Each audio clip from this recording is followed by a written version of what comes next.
इतने में एक सरदार हमारे पास आकर खड़ा हो गया और बोला, अब जाते हो कि नहीं? कल आ जाना। बाबा ठंडी सांस भरकर बोला, जाते हैं सरदार। सरदार, कल ना आ सकोगे? बाबा, आने को तो सिर के बल आएंगे, पर भीड़ में पता नहीं कल भी अवसर मिले न मिले। आज मिल जाता तो रात में पिसकर खा लेते। सरदार, तुम्हारे यहाँ कोई जवान आदमी नहीं है? बाबा, नहीं सरकार, इस बालक का बाप था, वह भी मर गया। मैं सरकार आज दिला दे तो बड़ी मेहरबानी हो। सरदार साहब हंसने लगे। कहा, आओ तुम्हें दिला दे। हम सरदार साहब के पीछे चले। उन्होंने अनाज के ढेर के पास पहुंचकर आदमी से कहा, इस बूढ़े को 20 सेर गेहूं दो। वह आदमी मेरे बाबा से बोला, चादर फैला दो, और गेहूं तौलने लगा। मेरा बाबा बोला, सरकार अब फिर कब मिलेगा? सरदार, अगले सप्ताह। बाबा, हम कई दिनों से भूखे मर रहे हैं, 20 सेर और दिला दे तो बड़ी कृपा हो। आपकी जान को दुआएं देता रहूंगा। सरदार, बड़े लोभी हो। बाबा, सरदार साहब, पेट मांगता है तब जीभ खुलती है, नहीं तो हम ऐसे बेगैरत कभी न थे। सरदार, अगर इसी तरह तमाम लोग करें तो कैसा पूरा पड़े? बाबा, सरकार राजा के महल में मोतियों की क्या कमी है? नहीं हो तो न दे, फिर द्वार पर आ पड़ेंगे। शहर में बड़ा यश हो रहा है मुझसे। बेटा नमस्कार कर, इन्होंने हमें बचा लिया, नहीं तो रात रोते रोते कटती। मैं आगे बढ़कर, नमस्कार। सरदार ने मुस्कुराकर आशीष दिया। जीते रहो बेटा। तुम्हारा नाम क्या है? मैं, जग्गू। सरदार, अब अनाज मिल गया ना, जाओ रोटियां पकाकर खाओ। मैं, सरकार 20 सेर और दिला दे। सरदार ने अनाज तौलने वाले को आदेश दिया, 20 सेर और तौल दो। बूढ़ा बाबा बार बार कैसे आएगा? 20 सेर और मिल गया। बाबा, वाहे गुरु आपका यश दुना करे। सरदार, महाराज की जान को दुआ दो। यह सब उनकी कृपा है, नहीं तो लोग भूखों मर जाते। राजा प्रजा का पिता होता है। बाबा: सच है सरकार, महाराज ऋषि हैं।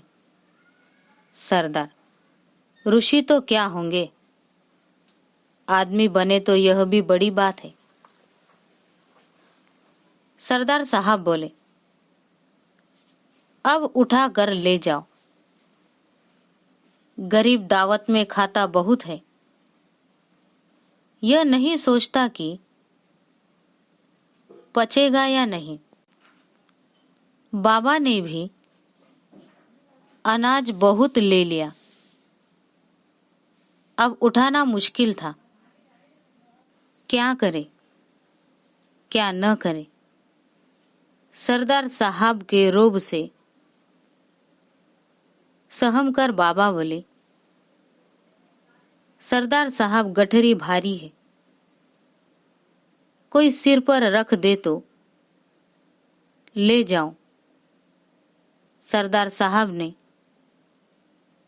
गठरी मेरे बाबा के सिर पर रख दी।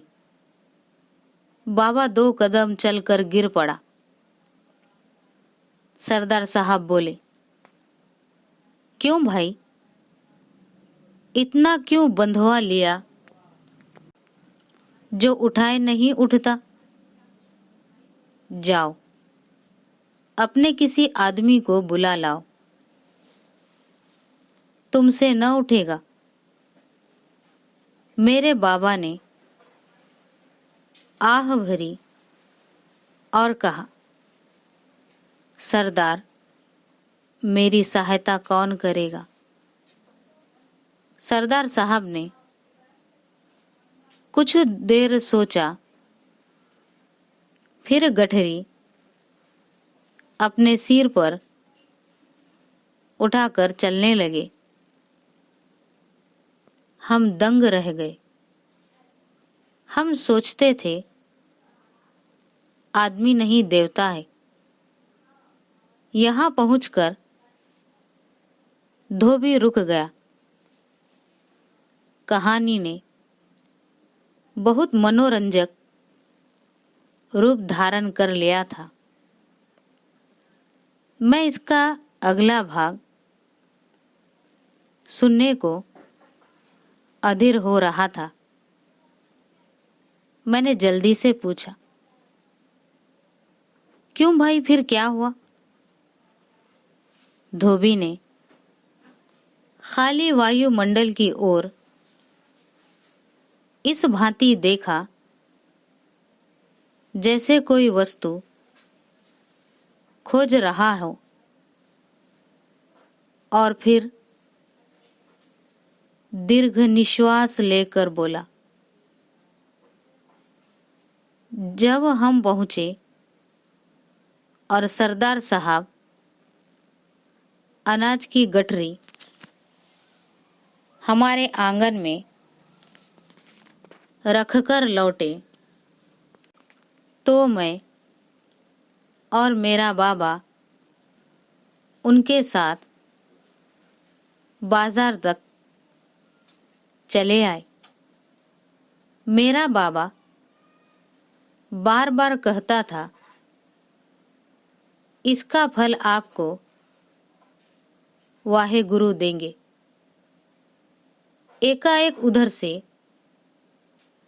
कुछ फौजी सिख निकल कर आए।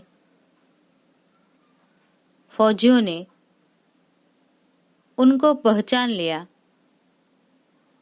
और तलवारें निकालकर सलाम किया। यह देखकर मेरा बाबा डर गया। जब सरदार साहब चले गए, तब मेरा बाबा उन फौजियों के पास पहुंचा और पूछा, यह कौन थे। उनमें से एक ने मेरे बाबा की तरफ आश्चर्य से देखा और जवाब दिया, तुम नहीं जानते, यह हमारे महाराज थे। बाबा चौंक पड़ा। उसके मुंह से एक शब्द भी न निकला।